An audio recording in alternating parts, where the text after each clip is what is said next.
Imagine this, a single act of kindness, something as small as handing a hungry kid a sandwich, could unravel a web of corruption so deep, so twisted, that it stretches from the streets to the highest halls of power.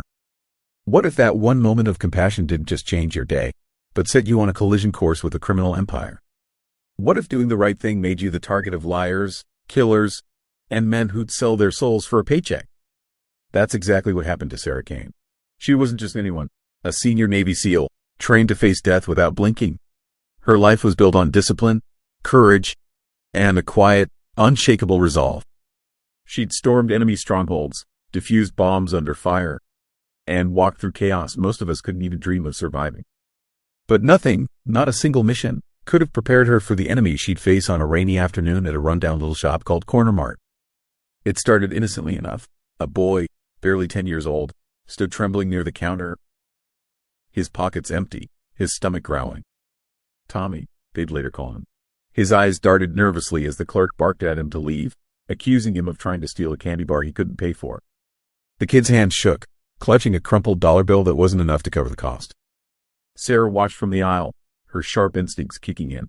Something about the scene tugged at her. Maybe it was the way Tommy's shoulders slumped, or the quiet desperation in his voice as he mumbled an apology. She didn't hesitate. Stepping forward, she pulled a few bills from her wallet, tossed them on the counter, and told the clerk to ring up a sandwich and a drink for the kid. No big deal, right? Just a quick gesture from a woman who couldn't stand to see someone suffer. But that's when the shadows started creeping in. Outside, the rain pounded harder, drumming against the cracked windows of Corner Mart. Sarah barely noticed the patrol car pulling up until the door swung open, and in walked Jake Mercer. A cop with a swagger that didn't match his cheap uniform. His badge glinted under the flickering fluorescent lights. He scanned the room, his gaze landing on Sarah like she was prey he'd been hunting all day. Trouble had a way of finding her, even when she wasn't looking for it. Jake's voice cut through the hum of the storm, loud and accusatory. Claimed he'd gotten a call about a theft. Pointed a finger straight at Sarah, saying he'd seen her slip something into her jacket, something she hadn't paid for. The clerk nodded along, too quick to agree, like he'd been waiting for the cue. Tommy tried to speak up, his small voice cracking as he shouted that she'd helped him, that she hadn't done anything wrong. But Jake didn't care, didn't even glance at the kid. The air thickened with tension. Sarah stood there, calm as ever, her hands steady at her sides. She didn't argue, didn't raise her voice. Just watched Jake with those piercing eyes, that kind of could see through a lie before it even left your mouth. She knew something was off, knew it the second he walked in. And she was right. This wasn't about a petty theft. This was the first thread in a tapestry of deceit, one that would pull her into a fight she never saw coming. Handcuffs clicked around her wrists, cold metal biting into her skin. Jake smirked as he led her out into the rain, muttering about how she'd regret crossing him. Tommy's cries faded behind her, drowned out by the storm. The patrol car's lights flashed red and blue, casting eerie shadows across the wet pavement. To anyone watching, it looked like justice being served, a thief caught in the act. But justice, that was the furthest thing from what was happening here. Sarah Kane wasn't just a woman who'd helped a kid. She was a force, a warrior who'd spent years honing her mind and body for battles bigger than this. And as she sat in the back of that car, rain streaking down the windows, she wasn't scared. She wasn't even angry. Not yet. She was thinking, calculating, piecing together the puzzle that had just landed in her lap. Because Sarah had a secret weapon, one Jake Mercer didn't see coming. Tucked under her jacket, hidden from sight, was a body cam. A tiny device she'd worn out of habit, a holdover from missions where every second could mean life or death. It had been rolling the whole time, capturing every word, every move, every lie. That little camera was about to turn this game upside down. What Jake didn't know, what no one knew yet, was that Sarah Kane wasn't the kind of person to go down quietly. She'd been trained to survive, to fight, to win. And this was just the beginning. A single spark that would ignite a firestorm, exposing a network of corruption so vast it reached from the streets of this sleepy town all the way to the marble corridors of power. The shadow serpents were watching. They didn't know it yet, but they just made the worst mistake of their lives. This is Marcus Stories, and tonight, we're diving deep into Sarah Kane's war against the shadows. A war that started with a sandwich, a lie, and a woman who refused to break. Buckle up, because this tale is about to take you places you never expected. Places where heroes are forged, villains fall, and the truth cuts deeper than any blade. Stay with me. You won't believe what happens next. The rain hadn't let up. It hammered down on the roof of Corner Mart, a relentless drumbeat that seemed to echo the tension brewing inside. Sarah Kane stood near the back of the store, her boots scuffing the worn linoleum floor.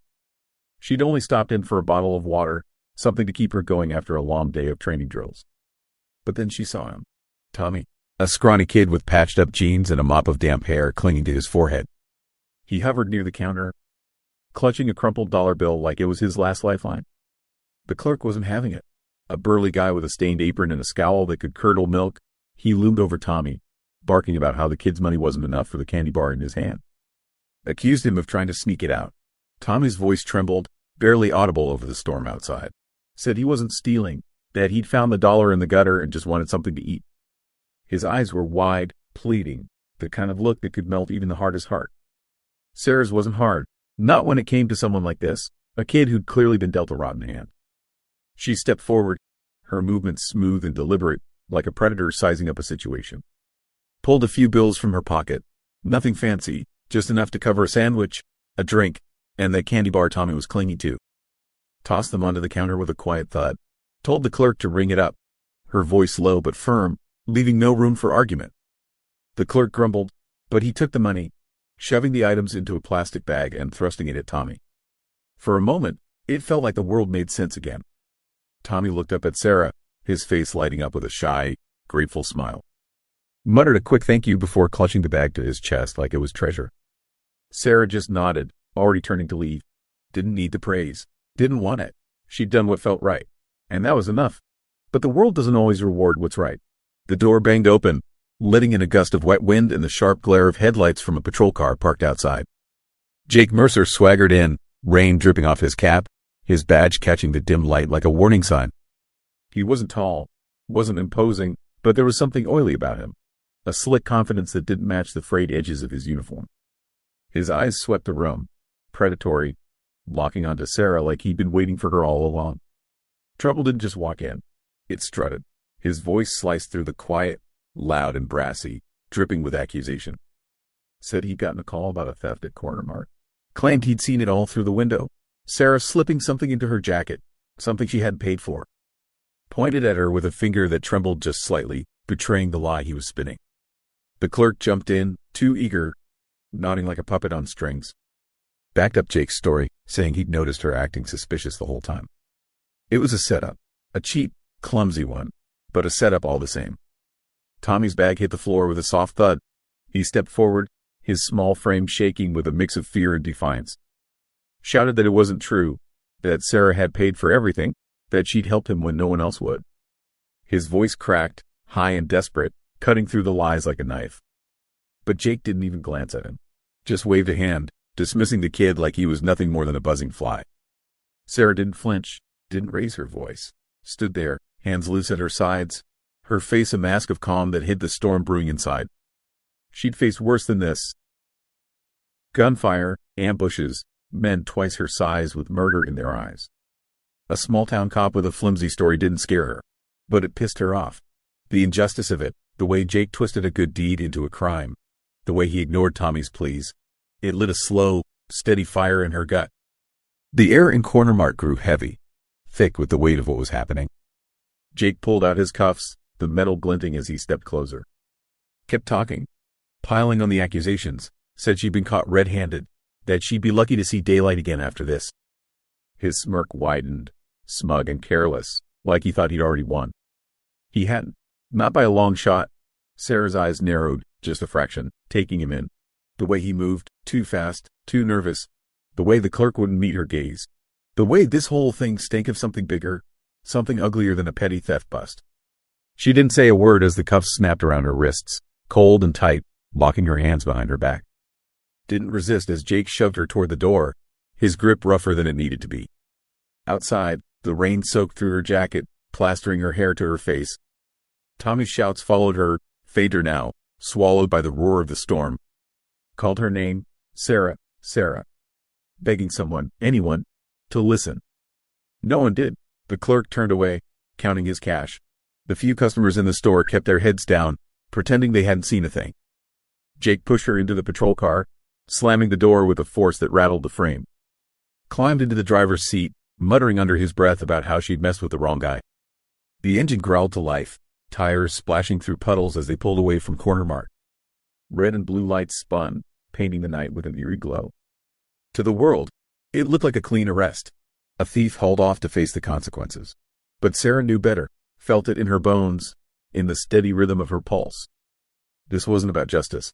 This was a trap. Crude, sloppy, but deliberate. And Jake Mercer? He wasn't just a crooked cop. He was a pawn in something much darker. She shifted in the back seat, the cuffs digging into her skin. Didn't matter. Pain was an old friend, one she'd learned to ignore years ago. What mattered was the tiny device still humming against her chest, hidden under her jacket. The body cam, recording every second of this farce. The lies, the setup, the smug tilt of Jake's head as he drove her toward whatever fate he'd planned. Sarah Kane wasn't scared. She wasn't helpless. She was pissed. And she was ready. This wasn't the end. It was the spark. The first move in a game Jake didn't even know he'd started. A game that would drag him, and everyone behind him, into the light, whether they liked it or not. The Shadow Serpents had no idea what they just unleashed. The courtroom smelled of old wood and stale coffee, a heavy stillness hanging over the rows of benches. Rain tapped against the tall windows, a restless rhythm that matched the growing unease inside.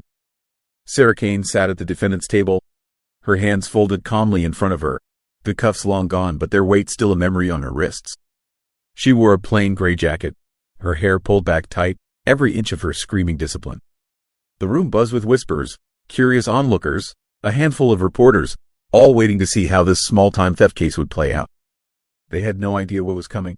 Across the room, Miles Vaughn paced like a lion circling its prey.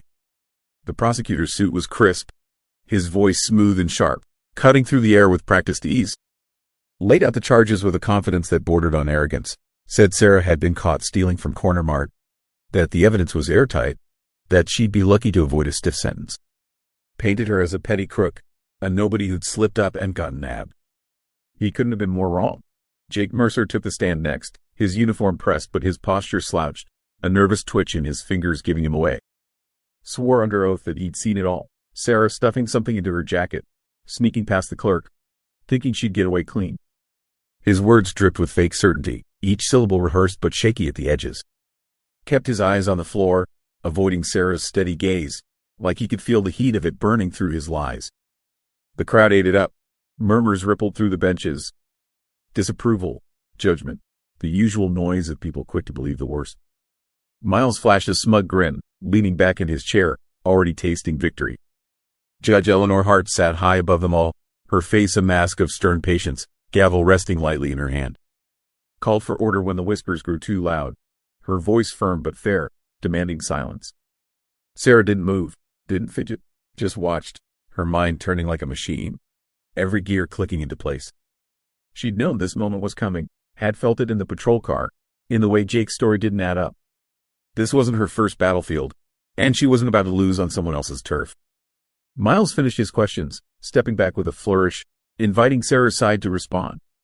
Her lawyer, a wiry guy with glasses too big for his face, started to stand, fumbling with papers, ready to bumble through weak defense. But Sarah raised a hand, stopping him cold, stood up herself, slow and deliberate, her presence filling the room like a storm rolling in. The whispers died, every eye locked on her, waiting. She didn't waste time. Started speaking, her voice steady, cutting through the tension like a blade. Said she wasn't just some drifter caught in a petty crime. Revealed who she really was, a senior Navy SEAL, years of service under her belt, missions that would make most men in this room break out in a cold sweat. The air shifted, heavy with shock, disbelief hanging thick as fog. Miles laughed, a short, nervous bark, trying to brush it off. Called it a bluff, a desperate lie from a cornered thief. But Sarah wasn't done. Reached into her jacket, slow and careful, pulling out a small device that gleamed faintly under the courtroom lights. Her body cam told them it had been recording the whole time, every second at Corner Mart, every word Jake had spat out, every move he'd made. The room erupted. Gasps, shouts, a chaos of voices crashing against the walls. Judge Eleanor Hart slammed her gavel down, sharp and commanding, ordering the footage to be played. A clerk scrambled to set up a screen, hands shaking as he plugged in the device. The crowd leaned forward, breathless, the anticipation so thick you could choke on it. The video flickered to life, grainy but clear enough to damn. Showed Sarah at the counter, paying for Tommy's food, her hands steady and open. No theft, no sneaking, just a quiet act of kindness. Then Jake bursting in, his accusations loud and hollow, his story falling apart frame by frame. The clerk's nods looked forced now, his eyes darting like a rat caught in a trap. And there, in the background, a shadow near the door. Another figure in a uniform, too blurry to name but enough to raise questions. Silence fell, heavy and suffocating. Miles froze, his smugness draining away, mouth opening and closing like a fish out of water. Jake went pale, sweat beading on his forehead, his hands gripping the edge of the stand like it was the only thing keeping him upright. The truth hung there, undeniable, a spotlight on his lies. Sarah didn't smirk, didn't gloat, just stood there, her gaze locked on Jake, letting the weight of it crush him. Judge Eleanor Hart leaned forward, her eyes narrowing, voice like steel as she demanded an explanation. But Jake didn't have one, not one that would hold water. His breathing hitched, panic clawing up his throat, and then he bolted. Chairs scraped as he lunged from the stand, shoving past the bailiff, sprinting for the door. The room exploded again, shouts, gasps, the gavel banging uselessly against the roar. Miles yelled something, incoherent and frantic, but Sarah was already moving. Instinct kicked in, her body a blur of motion, years of training snapping into gear. She vaulted over the table, boots hitting the floor with a thud that echoed. Dodged a reporter who stumbled into her path, her eyes locked on Jake's retreating back. He crashed through the double doors, disappearing into the hall, but Sarah was right behind him, a hunter closing in on prey. The crowd spilled out after her, a wave of chaos. But she didn't care, didn't hear them. All she saw was Jake, all she felt was the pulse of the chase. Rain greeted them outside, slicking the steps of the courthouse, turning the stone treacherous. Jake slipped, cursed, scrambling to his feet as Sarah closed the gap. He darted toward the parking lot, fumbling for his keys, his breaths coming in ragged gasps. Didn't make it far. Sarah tackled him hard, driving him into the wet pavement, pinning his arms with a grip like iron. He thrashed, wild and desperate, spitting curses that dissolved into pleas. Said he didn't mean it, that he had no choice, that they'd made him do it. Sarah tightened her hold, her voice low and cold, demanding names. Who'd set this up? Jake's eyes widened, fear swallowing him whole, and then it spilled out, the Shadow Serpents. A name that meant nothing to the crowd now, but everything to Sarah. The courthouse steps buzzed with onlookers, phones out, recording the mess.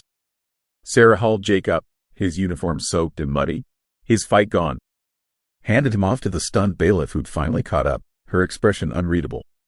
The rain kept falling, washing away the last of Jake's bravado, leaving only the truth, raw, ugly, and far from finished.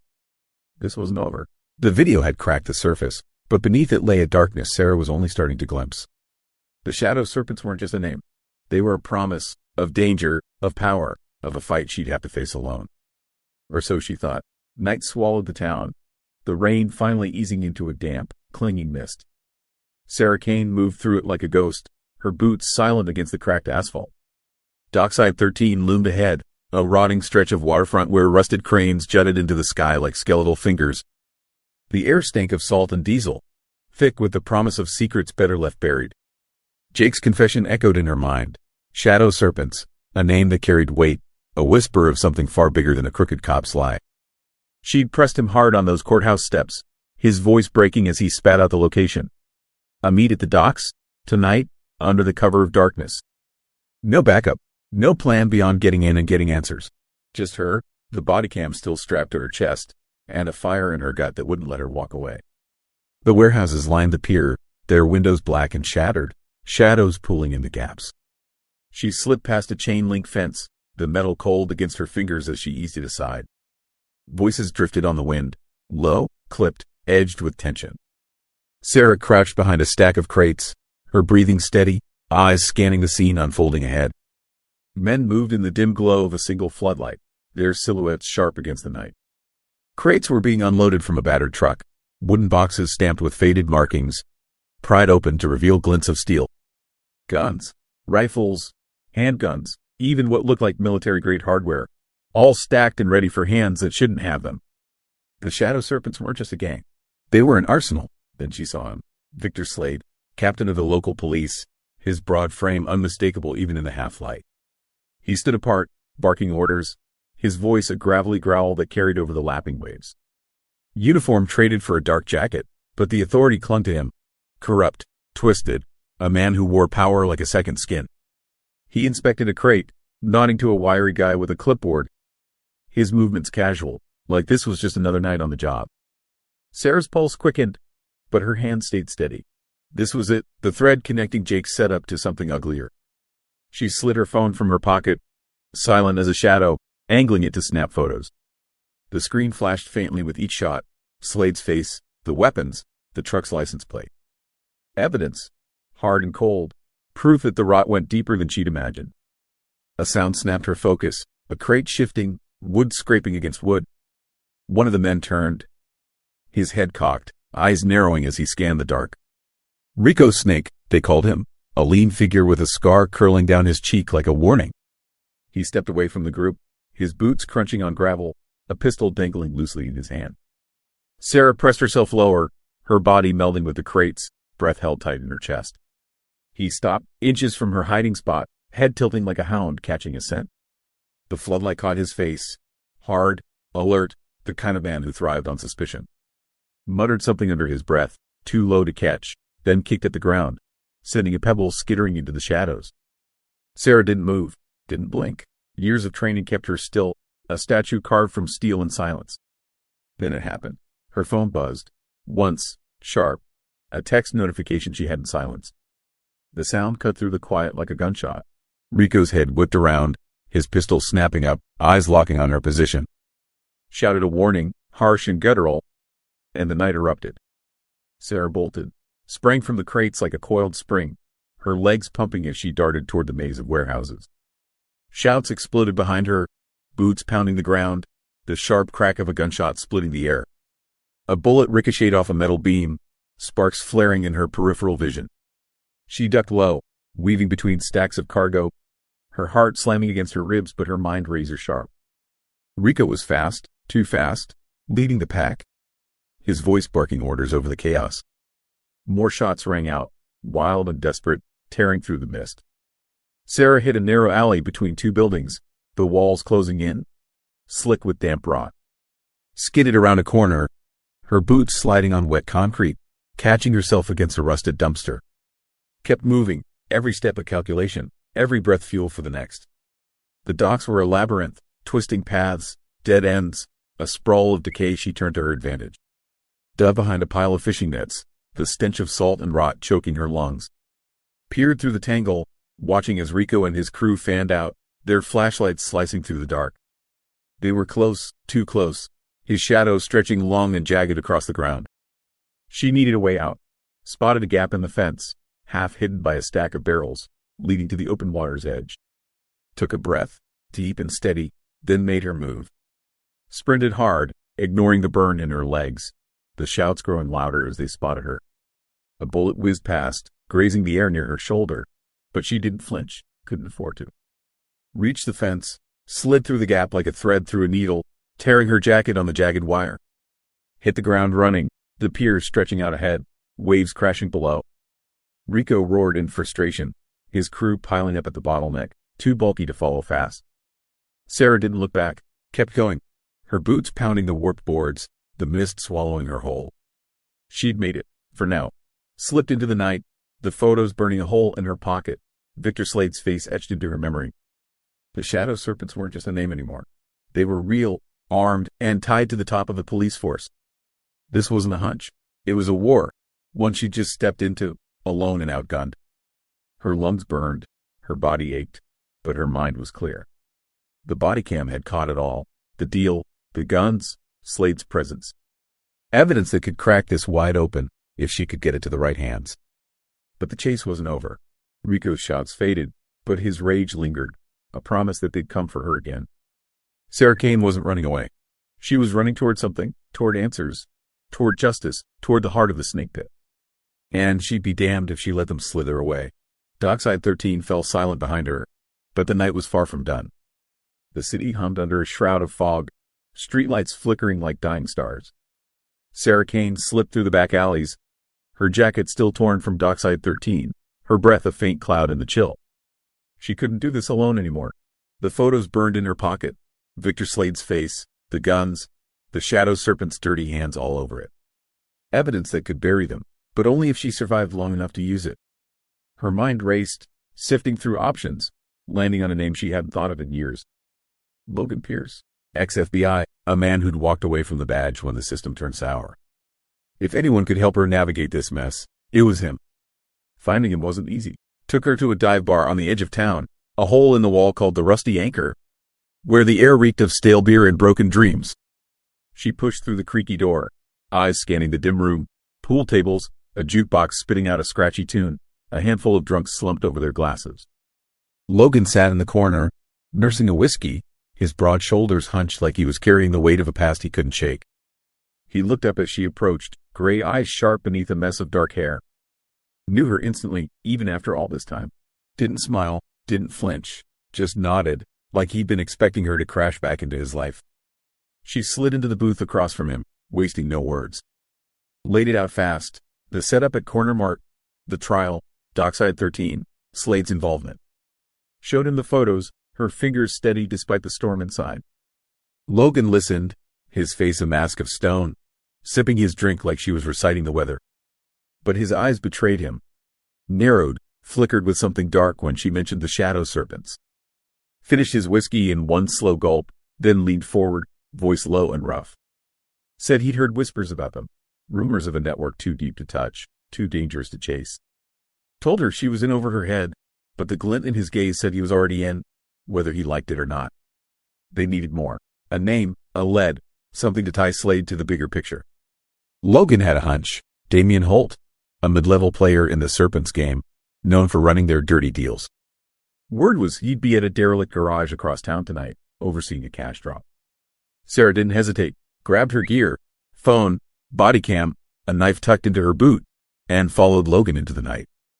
The garage squatted in an industrial wasteland, its walls peeling, windows smashed out like empty sockets. Rusted cars littered the lot, skeletons of a forgotten time. They crept closer, sticking to the shadows, the hum of a generator buzzing in the distance. Inside, Damien Holt stood under a flickering bulb, a tall figure in a leather coat, counting stacks of cash with a smirk that said he owned the world. Two goons flanked him, armed and restless, their eyes darting to every creak of the wind. Sarah and Logan split up, her circling left, him right, moving like wolves closing in. She crouched behind a busted engine block, peering through the grime-streaked window. Watched Damien stuff the cash into a duffel. His movements slick, confident. Logan signaled her from across the lot, a quick flash of his hand. Time to move. She eased forward, silent as death, ready to corner him and squeeze out the truth. It went wrong fast.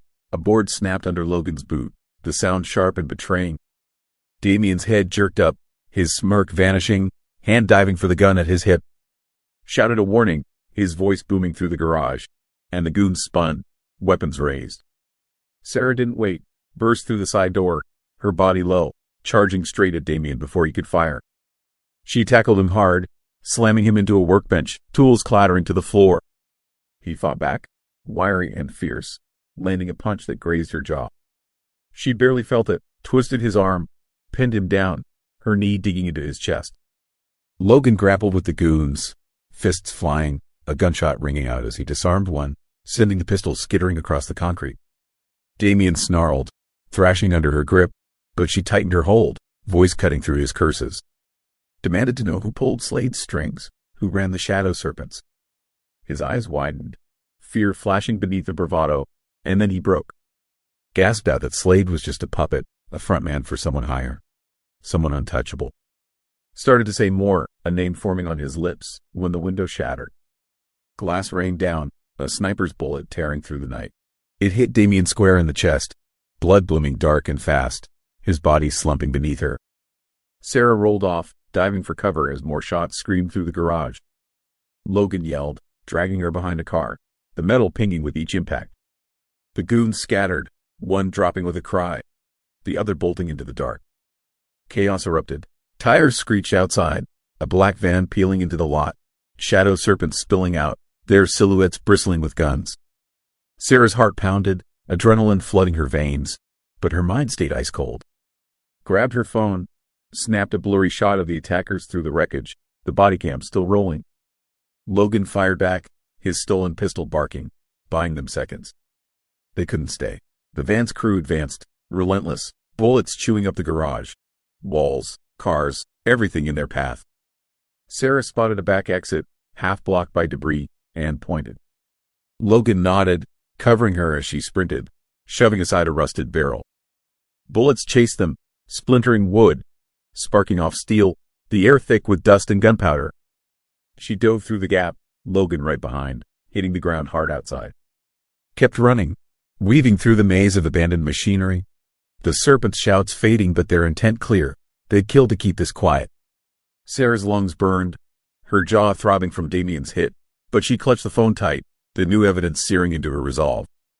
Damien's words hung heavy. Slade was a puppet. Someone else pulled the strings, someone who'd just silenced their own man to protect the secret. The attack wasn't random. It was a warning, a declaration of war from the shadows. Sarah and Logan vanished into the night, battered but alive, the stakes higher than ever. The shadow serpents weren't just hunting her now. They were scared, and that made them dangerous. But Sarah Kane wasn't backing down. Not after this. The city sprawled beneath a moonless sky, its edges jagged and restless. Sarah Kane and Logan Pierce huddled in a cramped motel room, the air thick with dust and the faint hum of a neon sign buzzing outside. They'd barely escaped the garage, their clothes still streaked with grime, the echo of gunfire ringing in their ears. Sarah's phone sat on the chip table between them, its screen glowing with the blurry shot she'd snapped. Shadow serpents storming in, faceless but ruthless. Damien Holt's blood-soaked confession played on repeat in her mind.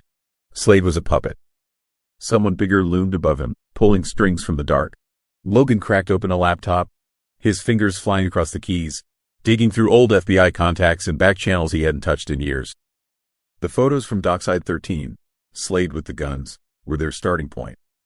Cross-referenced them with whispers he'd heard, rumors of a power player bankrolling the serpent's rise. Hours bled into the night. Coffee gone cold, until a name surfaced, sharp and cold as a blade, Senator Marcus Drayton. It hit like a punch. Drayton, a polished politician with a smile that charmed voters and a reputation spotless as fresh snow.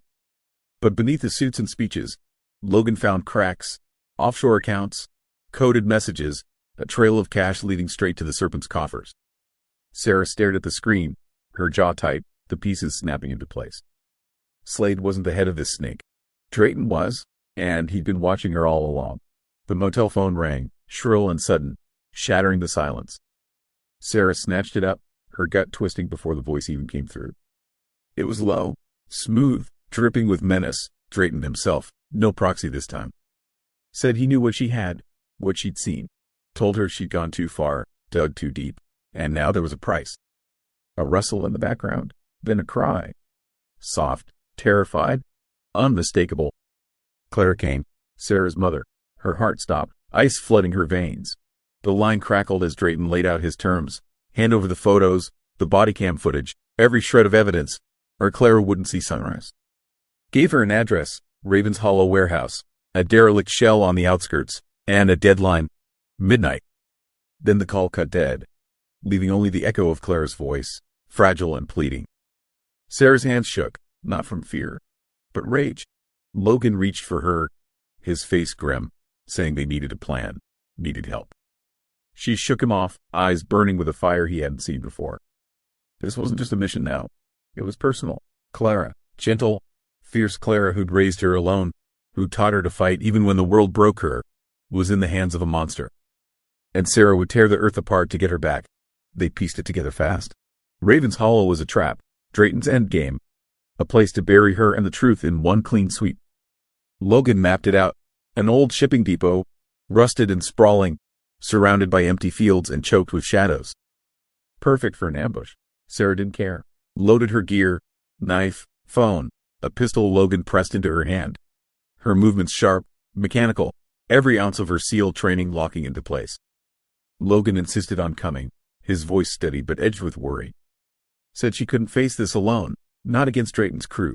She nodded, but her mind was already at the warehouse, already with Clara. They slipped out into the night, the motel fading behind them, the city's hum giving way to the eerie quiet of the outskirts.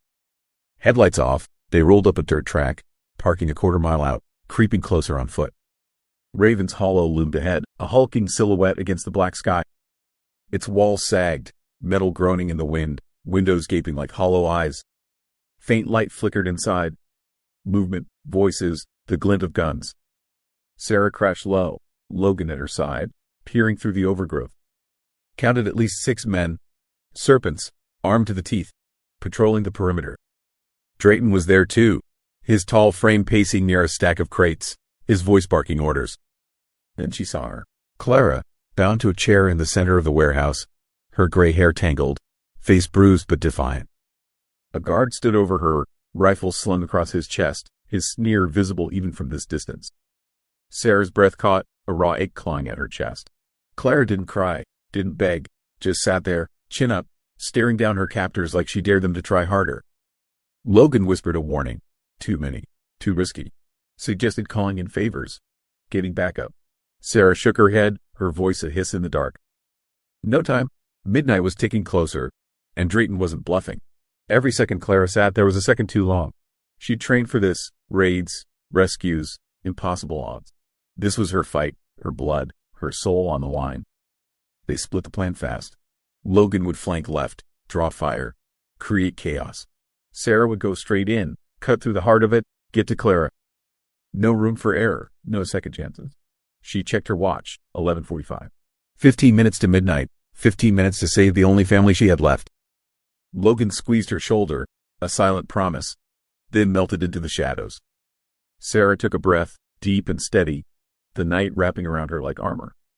Felt the weight of the pistol, the cold steel of the knife, the fire in her veins.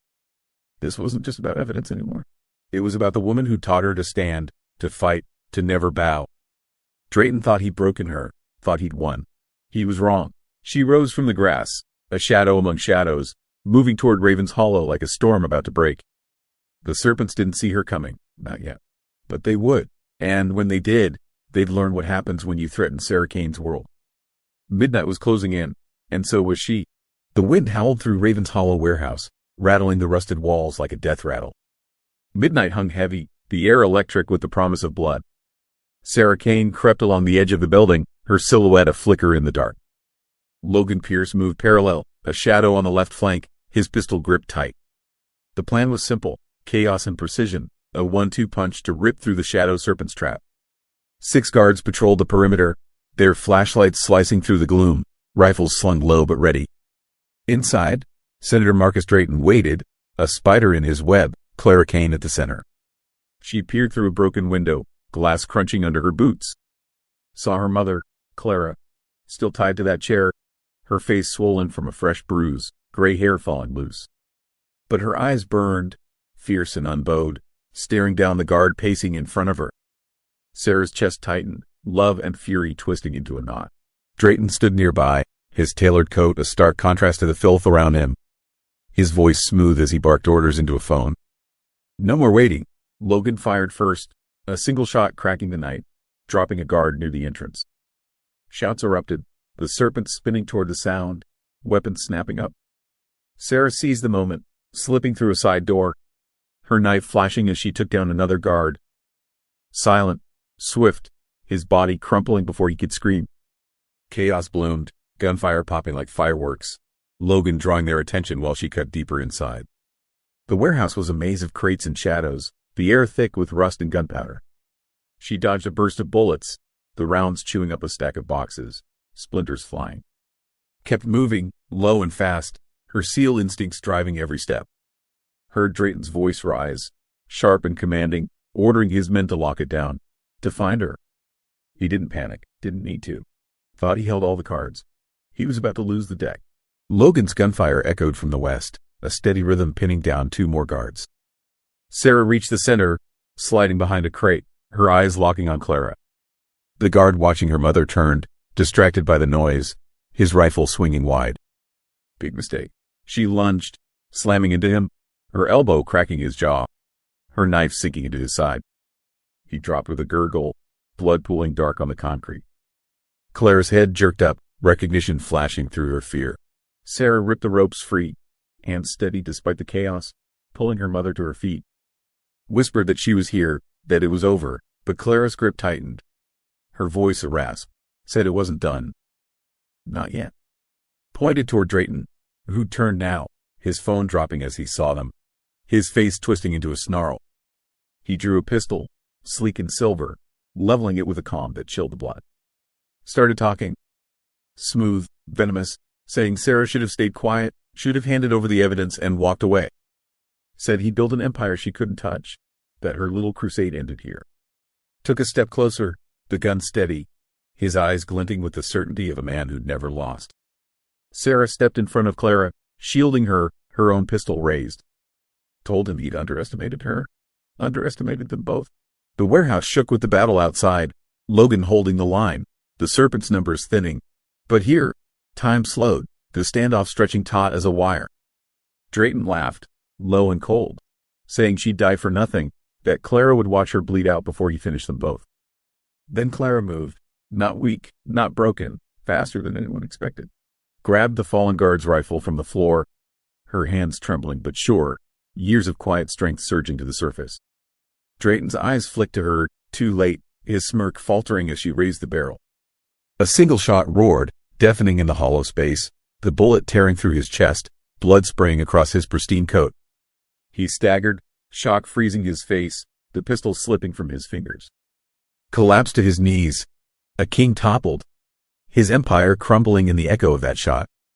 Clara dropped the rifle, her breath ragged, staring at the man she'd killed, not with fear, but with a mother's fire, a vow to protect her daughter at any cost. Sarah caught her as she swayed, pulling her close, their foreheads touching, a silent promise amid the wreckage. The fight wasn't over. Serpents burst through the far door, drawn by the gunshot, their shouts furious and desperate. Sarah spun, firing back, her bullets dropping one as Logan stormed in from the side, his pistol blazing. Together, they cut through the last of them. Precise, brutal, a dance of survival honed by years of scars.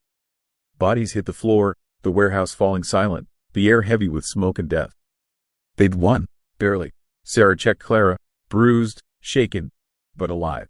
Logan limped over, blood streaking his arm, nodding that he was fine. The evidence, phone, body cam, still clung to her, battered but intact, a lifeline to the truth. Drayton's corpse lay sprawled. His reign ended, but the shadow serpent's roots ran deep. This was a blow, not a finish. Sirens wailed in the distance, faint but growing. Someone had called it in. Logan's old FBI instincts kicked in, saying they needed to move, needed to get the proof out clean. Sarah agreed, but not to the locals, not with Slade's stench still on the force. Pulled a number from memory, a contact she'd hoped to never need. Agent Nathan Brooks, CLA, a man who'd owe her after this.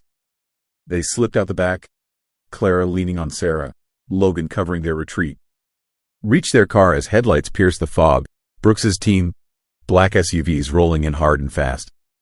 Sarah handed over the phone, the body cam, every frame of Dockside 13, every word from Damien, every second of this night. Brooks watched the footage, his face grim, promising it'd go straight to the top, that the serpents wouldn't slither away this time. Days later, it broke. News channels blared the story. Senator Marcus Drayton exposed, his empire of guns and corruption laid bare. Arrests rolled out, Slade dragged from his office in cuffs, the Shadow Serpents network collapsing under the weight of Sarah's evidence. The world saw it, justice, hard-won and bloody, a testament to one woman's war. Clara stood beside her, healing but unbroken, her hand tight in Sarah's.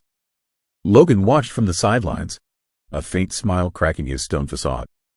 Raven's Hollow was behind them, a graveyard of their fight, but the victory lingered, sharp, real, a light carved from the dark. The Shadow Serpents were done. For now, the dust settled over Raven's Hollow, a quiet graveyard under a gray dawn. The sirens had faded, the chaos reduced to echoes in the wind. Sarah Kane stood on a rooftop overlooking the city, her jacket patched where it had torn, her hands steady despite the bruises painting her skin. Logan Pierce leaned against the ledge beside her, his arm bandaged, a cigarette glowing faintly between his fingers. Below, the streets buzzed with life, cars crawling, lights blinking, a world oblivious to the war they just fought. Freedom tasted bitter.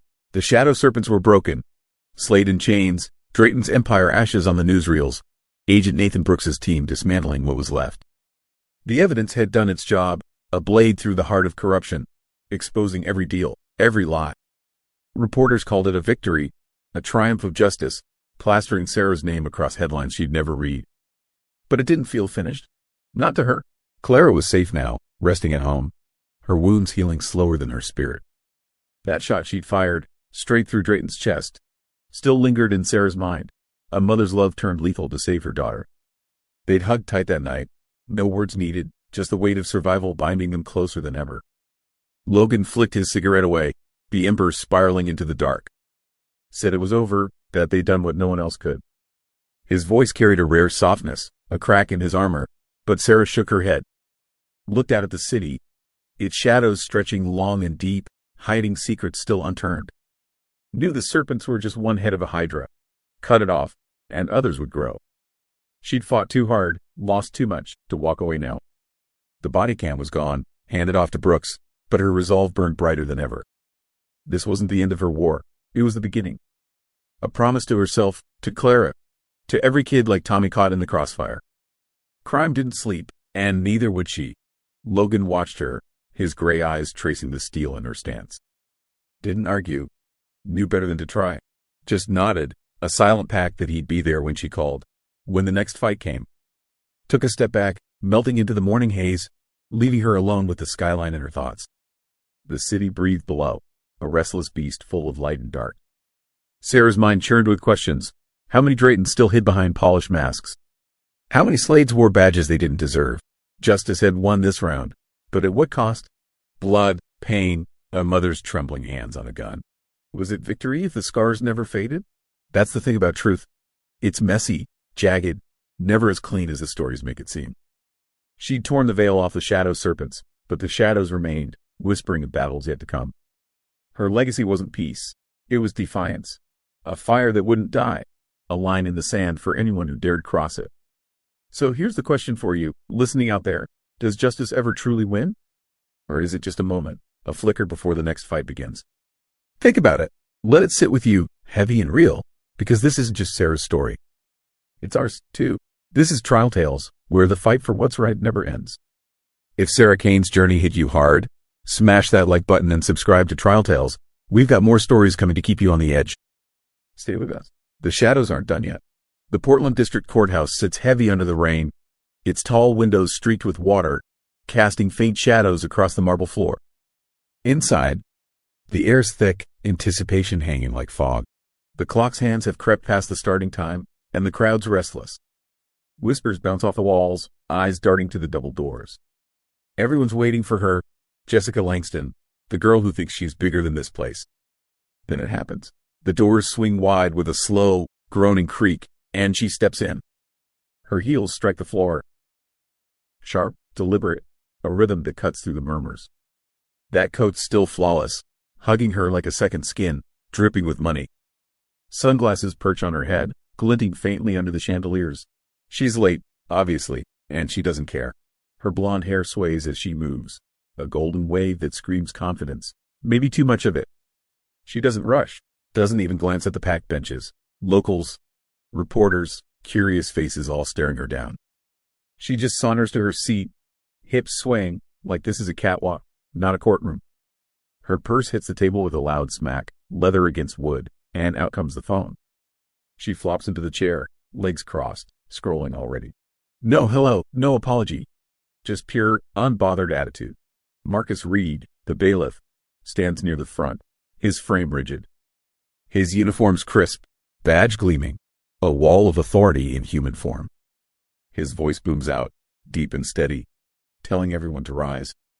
The room obeys. Feet shuffle, coats rustle, benches groan under shifting weight. Everyone's up, hands clasped or stuffed in pockets, ready for the judge. Everyone except her. She stays glued to her seat, thumbs swiping across the screen, lips curling into a smirk. A ripple of shock rolls through the crowd.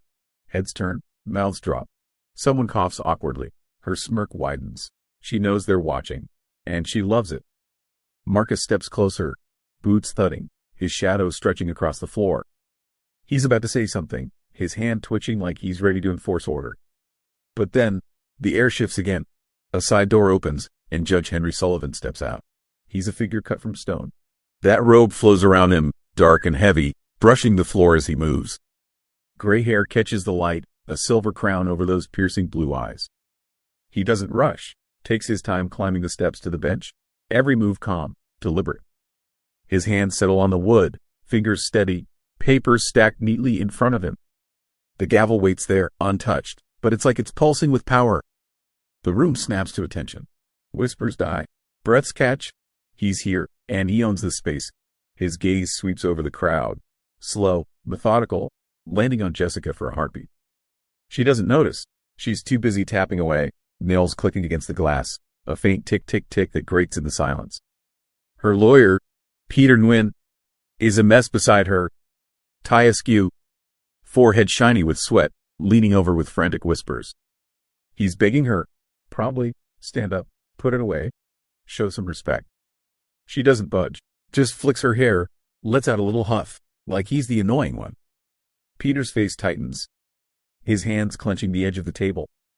He's young, outmatched, already regretting this gig. The crowd's watching it all, some shaking their heads, some leaning forward, hooked on the drama. Judge Sullivan clears his throat, a low, rumbling sound that slices through the tension. Eyes lock on him, waiting. He adjusts his glasses, peers down at the charges. The words come out steady, each one heavy, deliberate. Reckless driving, excessive speed in a pedestrian zone, endangering a citizen's life. They hang there, piling up, a wall of accusations she can't just brush off. Outside, the rain keeps tapping, a restless beat against the glass. Inside, the room's holding its breath. Jessica finally looks up, not out of guilt, but irritation. Her voice cuts in, sharp and loud, bouncing off the walls. This is just some petty nonsense, okay? Like, who even cares?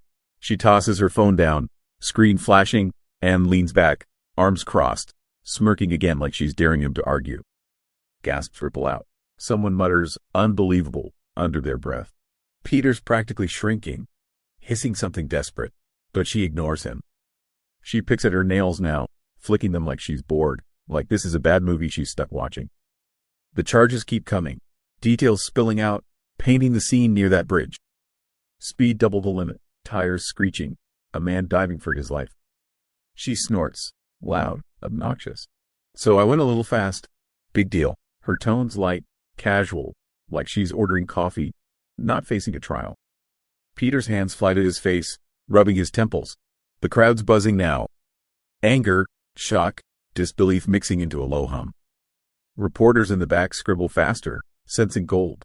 This isn't just a case, it's a spectacle. Judge Sullivan doesn't flinch. His face stays calm, unreadable, but those eyes, they're locked on her now. He leans forward, just a fraction, elbows on the bench. The room feels it. Something's brewing. He keeps reading, voice steady, laying out the facts like bricks in a wall. She's not listening, muttering to Peter about her plans later, how this is such a drag. The contrast is glaring. Her, slouched, smug, a princess on a throne of entitlement. Him, upright, unshakable, a pillar of justice she's too blind to see. The crowd split, some furious, some fascinated, all waiting. Outside, the rain picks up, hammering the windows. Inside, the storm's just starting. She's pushing every button, and he's letting her, for now. The Portland District Courthouse feels like it's holding its breath. Rain hammers the windows, a wild roar that shakes the glass, matching the storm brewing inside. Jessica Langston sits there, picking at her nails, smirking like she's already won. The crowd's simmering, anger, shock, fascination, all eyes darting between her and the bench. Judge Henry Sullivan hasn't moved, hasn't raised his voice, but the air around him crackles with something big. He's been quiet since Thomas Carver's name dropped, letting her words, her shrugs, her snorts, pile up like fuel on a fire. That calm face, those steady hands, they don't waver. His glasses catch the faint light, glinting as he shifts the papers in front of him. The gavel rests there, dark and heavy, untouched but looming. The room's waiting, every whisper, every creak of the benches building to this moment. Peter Nguyen, her lawyer, is a nervous wreck. His tie's a mess now, half untied, and he's wiping his palms on his pants. He keeps glancing at her, then at the judge, like he knows something's coming and he's powerless to stop it. Jessica doesn't notice, leans back, crosses her legs, lets out a little huff like she's bored out of her mind. The crowd's buzzing louder, a restless hum that fills the gaps. Sullivan clears his throat, sharp, deliberate. It's not loud, but it cuts through everything. The room snaps silent, even the rain seeming to pause.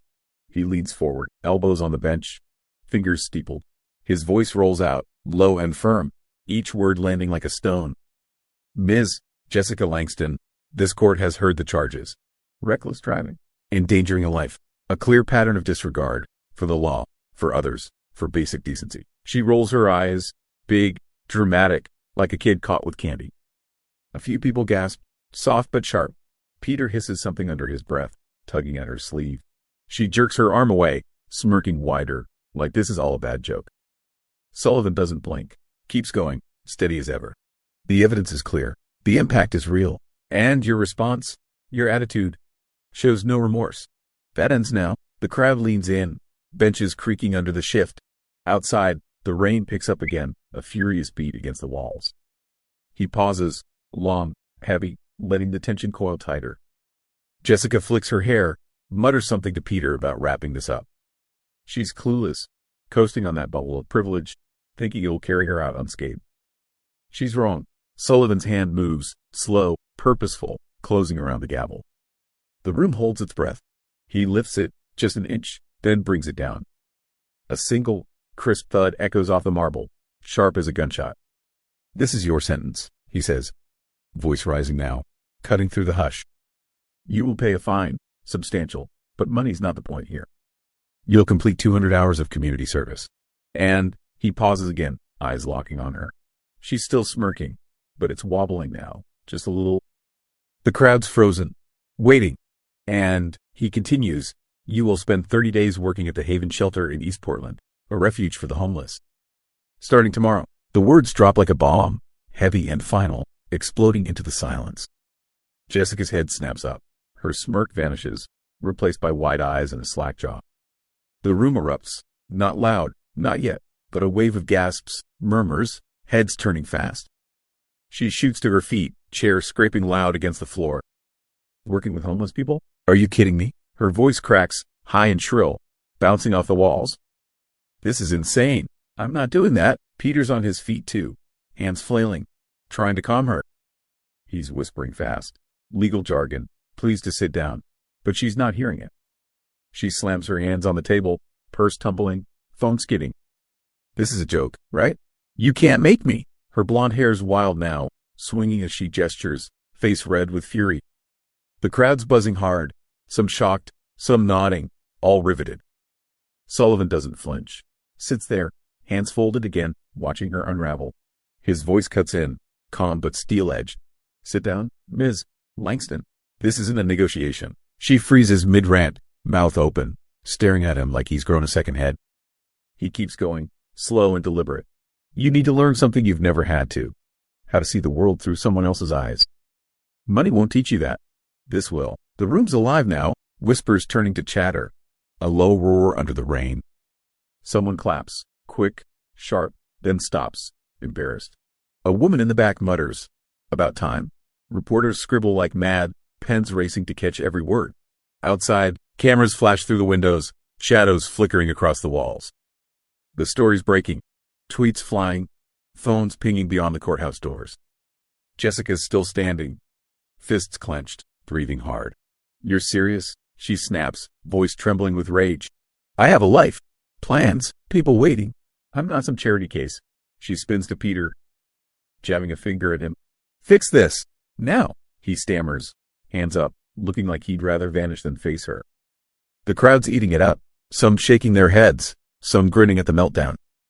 Sullivan raises a hand, slight, calm, and the room quiets again. This isn't about punishment alone, he says, voice steady, almost gentle now. It's about understanding. You've lived your way, careless, reckless, long enough. 30 days at Haven Shelter will show you what your actions cost others. What privilege blinds you to. That's the point. She collapses back into her chair, stunned, face a mix of fury and disbelief. Her hands grip the table, knuckles white, like she's anchoring herself against the blow. Peter's muttering apologies, flipping through papers, useless and frantic. The crowd's buzzing louder. Approval, shock, debate sparking in hushed tones. Genius, someone whispers. Crazy, another counters. Outside, the reporters swarm, cameras rolling, voices shouting questions through the rain. Heiress sentenced to shelter work. Judge Sullivan's bold move. The story's out, spreading fast. Hashtags blooming online. Inside, the rain's a deafening roar, pounding the courthouse like it's cheering. Jessica stares ahead, jaw tight, eyes burning. Sullivan leans back, gavel still, job done. For now. This is the twist. The princess brought low. The judge rewriting the rules. The room split. Some cheering justice. Some reeling from the shock. What happens when she steps into that shelter? When her world collides with theirs? The storm's far from over. Keep scrolling. The Portland District Courthouse is a cauldron of chaos now.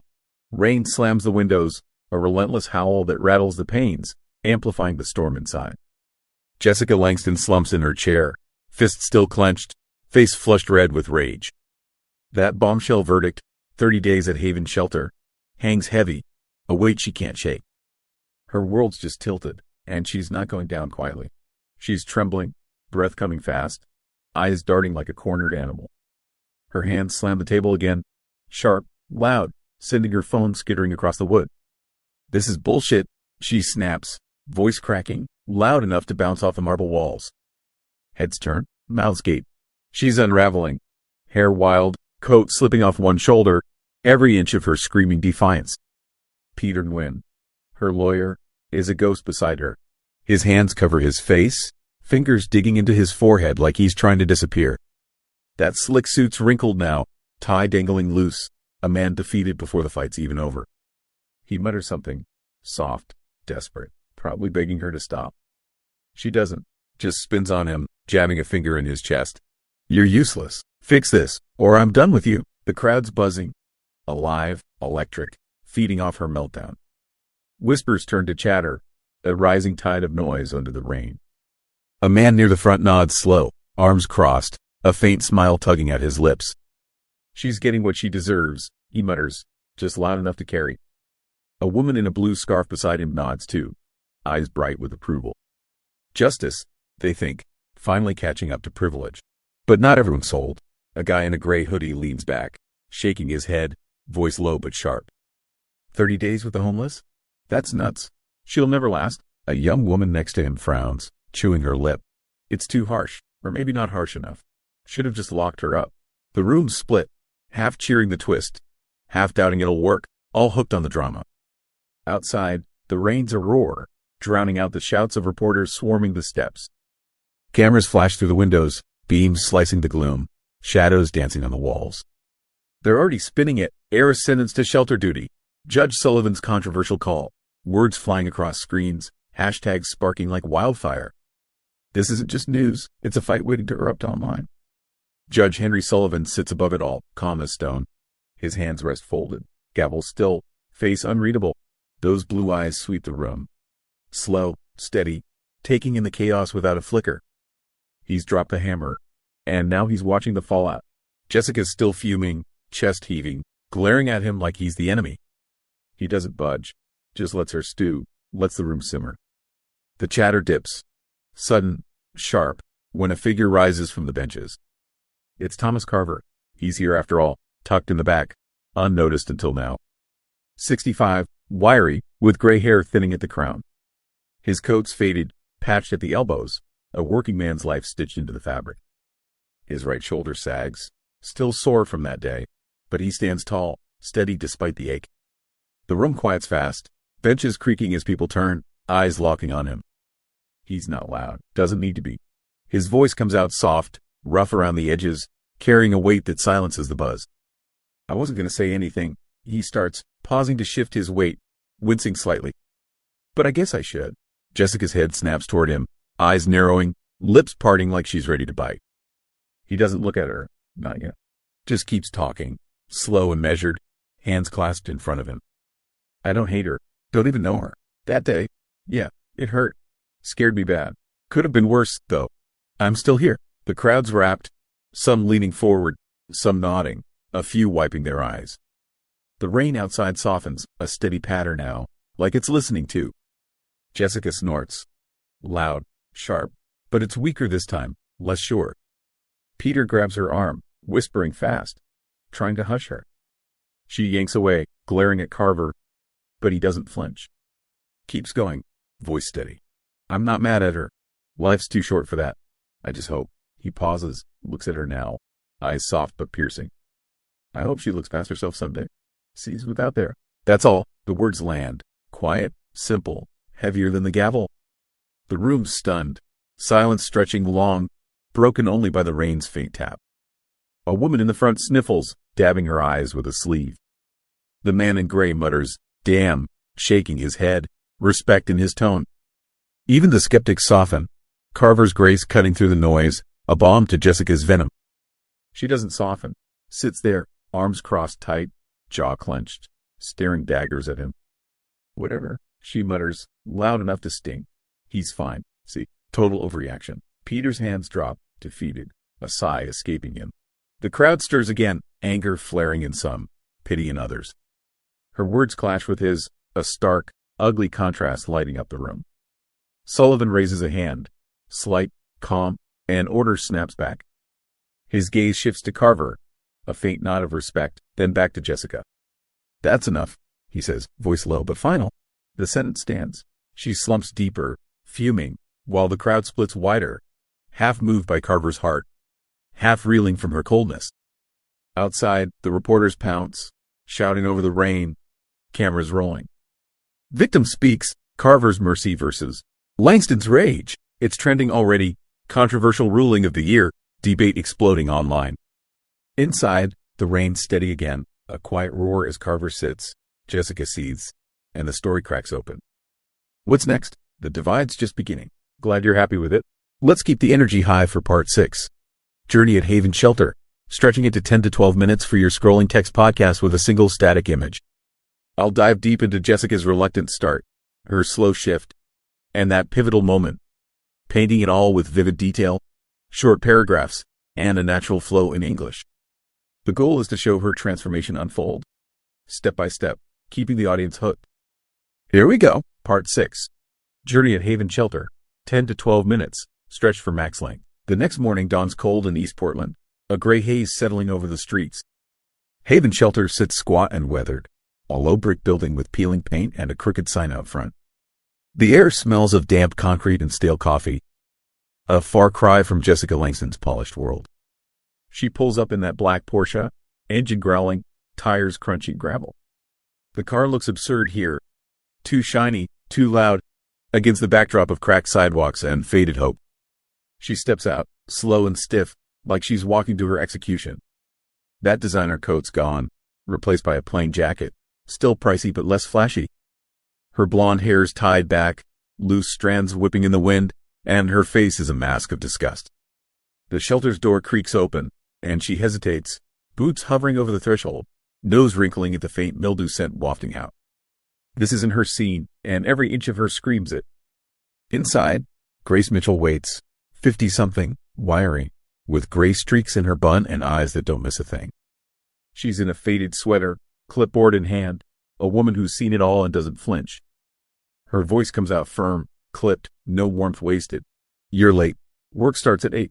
Grab an apron. Kitchen's that way. Jessica blinks, stunned, like she's waiting for a punchline. There isn't one. Grace points again, sharp, and turns away. The kitchen's a mess of noise, pots clanging, steam hissing, voices overlapping. Jessica shuffles in, apron dangling from her hand, not tied on yet. She stands there, arms crossed, glaring at the chaos. Women move around her, some old, some young, all worn by life, chopping vegetables, stirring soup, wiping counters. They don't look at her, don't care who she is. She's just another body, and she hates it. Grace isn't letting her coast. Comes over fast, hands on hips, barking orders. You're not here to stand around. Grab a knife, start peeling those potatoes. Now. Jessica snorts, loud and sharp, tossing the apron onto a counter. I don't do this. I'm not some maid. Grace doesn't blink, just steps closer, voice dropping low. You're here by court order, princess. Peel, or I report you. Your call. The room quiets, heads turning slow. Jessica's face flushes. Rage, embarrassment, a mix of both. She grabs the knife, slams it down, and starts hacking at a potato. Chunks flying, peel thick and uneven.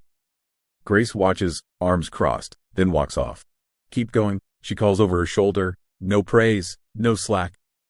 Jessica mutters under her breath, curses, complaints, fingers fumbling, nails chipped by the end of the first hour. Day 1 drags. She's slow, sloppy, glaring at every task, mopping floors, hauling trash, wiping tables. The women around her keep working, quiet, steady, ignoring her tantrums. She trips over a bucket, spills water, snaps at no one in particular. This is so stupid. Her voice echoes, but no one bites back. They've got bigger problems. She's just noise. Day 2's no better. She shows up late again, hair messier, jacket dirt streaked now. Grace is there, same clipboard, same steel in her eyes. You're on dishes today. Stack 'em right, or you're here longer. Jessica groans, loud and dramatic, dragging her feet to the sink. Plates clatter, water sloshes. She's a storm of reluctance, splashing more on herself than the dishes. A woman nearby, thin, graying, glances over, says nothing, keeps scrubbing. But then, something shifts. It's day 4, maybe 5. She's sweeping the dining hall, broom scraping slow, when a woman sits nearby, 40-ish, face lined deep, hands trembling as she grips a coffee mug. Jessica doesn't look up, just keeps pushing dust, lips tight. The woman starts talking. Soft, unprompted, voice cracking like old wood. Lost my kid 2 years back. Car crash. Drunk driver. Took everything. My job. My place. Ended up here. Jessica freezes, broom still, eyes flicking up. The woman doesn't notice. Keeps going, staring into her mug. He was 8. Loved cars. Wanted to fix them someday. Now it's just me. And this. Her voice breaks. A quiet sob swallowed fast. The room's hum fades. Pot still clanging, but distant now. Jessica's hands tighten on the broom. Knuckles white, breath catching in her throat. She doesn't say anything, doesn't know how. Just stands there, staring, as the woman wipes her eyes and shuffles off. Grace watches from the corner, arms crossed, but doesn't interrupt. Jessica's face shifts, confusion, maybe something softer. Then she shakes it off, sweeps harder, dust swirling fast. But her shoulders slump a little, her glare dulls. Something's sticking. Days blur after that. She's still slow, still grumbles, but the edge is softening. She's at the sink again, sleeves rolled up, hands red from hot water. A younger woman, 20-something, scars on her arms, starts chatting beside her. Been here 6 months. Got nowhere else. At least it's warm. Jessica doesn't snap back, just nods, faint, keeps scrubbing. The woman smiles, small and tired, and moves on. Grace notices, doesn't say it, but her eyes linger. Jessica's peeling potatoes again, better now, smoother cuts, less waste. She doesn't fight the orders as hard, doesn't mutter as loud. One afternoon, she's hauling trash, bags heavy, splitting at the seams, when an older woman limps over, cane tapping. Thanks, hun, she says, voice raspy. Jessica pauses, nods quick, then keeps going. No smirk, no huff, just quiet. That crash story lingers. Night falls outside, East Portland's lights flickering through cracked windows, and she's alone, mopping slow. Her reflection wavers in the wet floor, hair tangled, face plain, no armor left. She stops, leans on the mop, staring down. That woman's words echo, loss, a kid, a car. Her jaw tightens, eyes glisten, but she blinks it away fast, keeps mopping. Weeks pass, 30 days ticking down. She's not the same, not fully. Still bristles at Grace's bark, still drags her feet some days. But she's listening now, catching snippets, stories of broken lives stitched back rough. A woman who fled a fire, another who lost a husband to drugs. Each one chips at her, small cracks in that wall of arrogance. The last day looms. She's wiping tables, rags slow in her hand, when Grace walks by, clipboard tucked under her arm. You're done tomorrow, she says, voice flat but eyes sharp. Jessica nods, short, silent, then keeps wiping. The room's quiet, pots clanging softer now, voices low. She's not grinning, not raging, just there, moving, a shadow of the girl who walked in. Outside, the wind howls, rattling Haven's old bones. Inside, something's shifting, slow, messy, real. She's not fixed, not yet, but she's cracked open. That crash story, those faces. They're in her now, whether she admits it or not. What happens when she steps back into her world? The answer's coming. 30 days have passed, and the Portland District Courthouse looms under a pale, cloudy sky. The rain's gone, replaced by a chill wind that sweeps through the streets, tugging at coats and rustling leaves. Inside, the marble floor gleams cold. The bench is lined with fewer faces this time. No reporters, no cameras, just a quiet crowd, curious and waiting. The air's different now, less electric, more still, like the storm's settled into something new. The double doors creak open, slow, hesitant, and Jessica Langston steps through. No sharp heel clicks, no swagger. Her boots scuff the floor, soft and uneven, a muted rhythm that barely echoes. That designer coat's missing, replaced by a simple jacket, faded at the cuffs, stained faintly from Haven Shelter's grit. Her blonde hair is loose, tangled, framing a face stripped bare, no makeup, no sunglasses, no armor. She moves to her seat, steps small and measured, hands stuffed in her pockets. The crowd watches, silent, staring, not sure what to make of her. She doesn't look up, keeps her eyes on the floor, shoulders hunched, a shadow of the girl who strutted in a month ago. Peter Nguyen's there too, tie knee again, but his face is tense, uncertain, like he's bracing for anything. Judge Henry Sullivan enters, robe flowing, gray hair catching the light, that same steady calm in every step. He climbs the bench, hands resting on the wood, gavel waiting beside him. His blue eyes sweep the room, sharp, searching, landing on Jessica. She doesn't meet them, just sits there, head low, fingers twisting together in her lap. The room holds its breath, waiting for the next move. He clears his throat. Soft, deliberate, a sound that pulls every gaze to him. Ms. Langston, he starts, voice low but clear, filling the space. Your 30 days are complete. Haven Shelter sent their report. You showed up, every day, eventually on time. Did the work. No shortcuts. The words hang there, simple but heavy, a quiet tally of her sentence. She shifts. Slight, uncomfortable, boots scraping the floor. Her hands unclench, then clench again, like she's wrestling something inside. The crowd leans in, benches creaking, coats rustling, a mix of skepticism and hope in their eyes. A man in the back tilts his head, brow furrowed. A woman near the front clasps her hands, lips tight, waiting to see who she's become. Sullivan keeps going, slow and steady. This wasn't about punishment, not entirely. It was about seeing, really seeing, what your actions mean. What life looks like beyond your world. Did you? His voice lifts at the end. A question, not a demand. The room's silent, wind whistling faintly outside, a distant hum through the walls. Jessica's head lifts, slow, shaky, like it's taking everything she's got. Her eyes meet his, red-rimmed, glistening, but clear. She stands, wobbly at first, hands gripping the table's edge. Her voice comes out, soft, rough, barely above a whisper. I didn't want to be there. Hated it, every second, at first. She pauses, swallowing hard, breath catching in her throat. The crowd's rapt, eyes wide, breaths held. She keeps going, words tumbling out slow. The shelter. It's dirty, loud, smells awful. I thought I'd just wait it out, get it over with. But then, her voice cracks, and she stops, staring at the floor again. Memories flicker, Grace's stern face, those women's stories, that crash echoing in her head. She takes a breath, deep, unsteady, and lifts her chin. There was this woman. She told me about her kid. Lost him in a wreck. Car crash. Her whole life, gone. Just like that. Her hands tremble, fingers curling tight. I kept thinking, could have been me. That day, with Mr. Carver, could have been worse. Her voice breaks again, softer now, almost lost. The room's still. Wind outside the only sound, a low moan through the glass. A woman in a green coat wipes her eyes, quick and quiet. The man in back softens, arms uncrossing, leaning forward. Jessica's not done, keeps talking, voice steadier now. I heard more, every day. Women who lost homes, families, everything. Kept going anyway.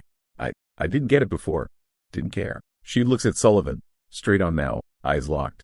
I'm not good at this. Saying stuff. But I learned something there. Something money can't buy. How to see them. Really see them. And she stops, throat tight, then bows her head. Slight but real.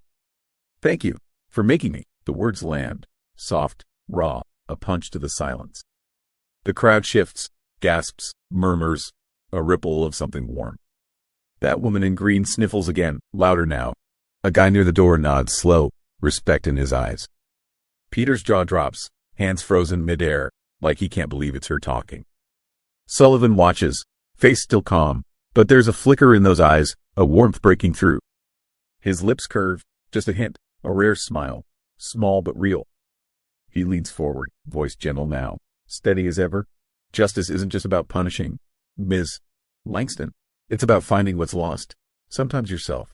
Looks like you did. The room's quiet, wind howling outside, a faint echo through the walls. Jessica sits, slow, heavy, like the wheat's finally off. Her hands rest in her lap, still, no fight left. The crowd's mixed, some teary, some stunned, all feeling it. A man whispers, "Damn," under his breath, shaking his head.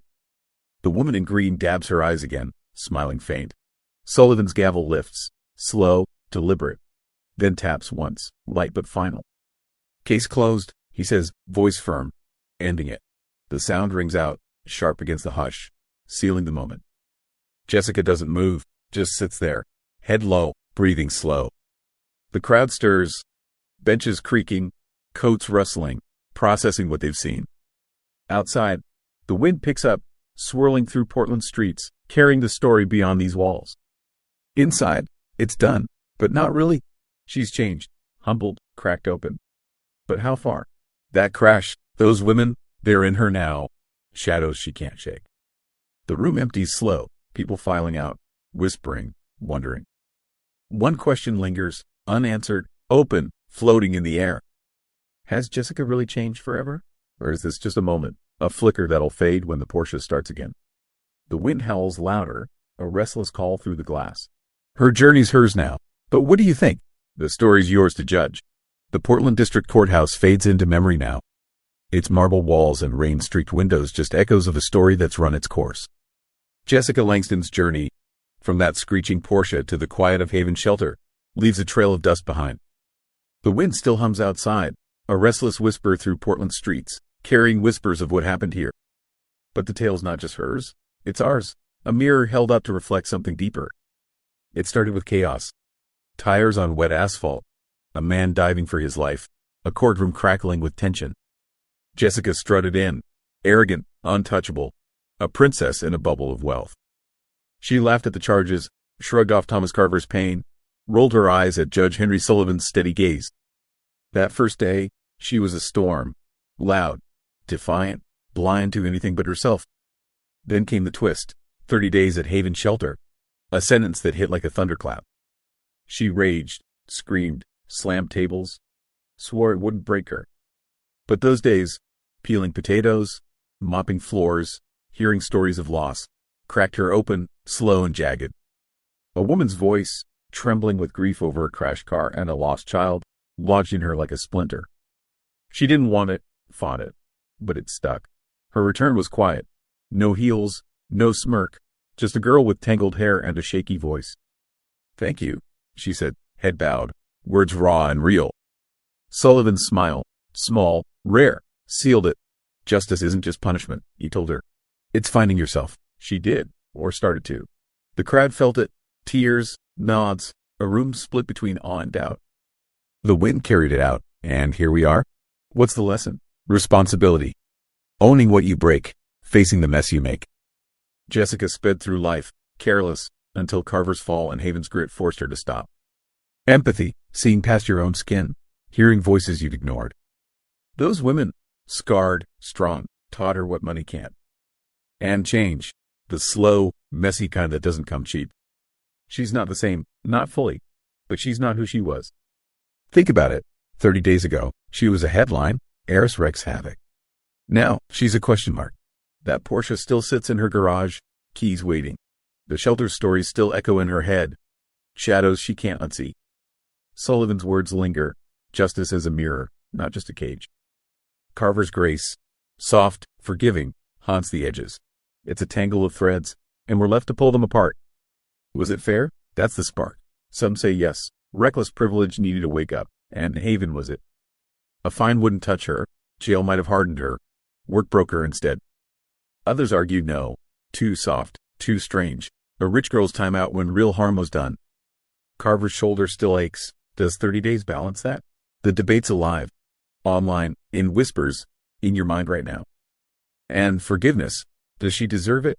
She's humbled, cracked, not whole. But is it enough? Carver offered mercy, not absolution. Her thank you felt real, but words aren't deeds. Can a month undo a lifetime? Will she slip back? Portia roaring, eyes blind again, or carry this forward?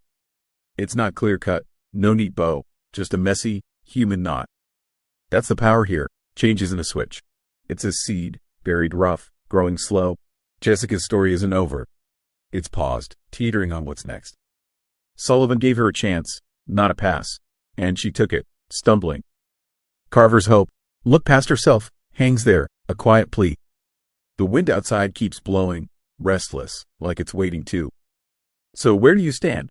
Was this justice? Smart? Bold? Fair? Or a misstep? Too lenient? Too odd? Is Jessica worth rooting for? Redeemed? Or just rehearsed? Drop your thoughts. Right here, right now. This isn't just a tale. It's a spark. Let's light it up. Talk it out. Argue it through. Make it yours. If this hit you, hard, soft, anywhere, hit that like button. It's fuel for more. Subscribe to Trial Tales. We're not done yet. These stories, raw, real, ripped from the courtroom, they're coming. Next one's waiting, just around the corner. Don't miss it. Join us, stay in, see where justice takes us next. The courthouse doors are shut. The wind's still humming, and Jessica's out there, change or not. You decide. See you soon on Trial Tales.